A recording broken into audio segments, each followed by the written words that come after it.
we have the opposite of while loop, and that is repeat. There are a couple of differences. First, it does not need the do keyword.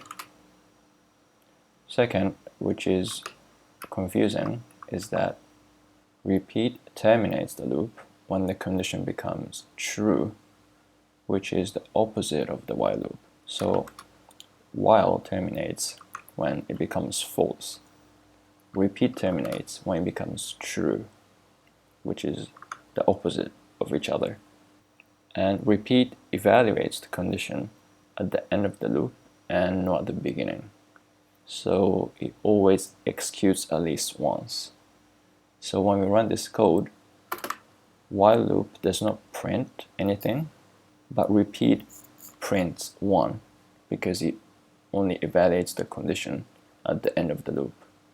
And lastly, the local variable declared inside the repeat, we can use it in the repeat conditional, which you cannot do in the while loop.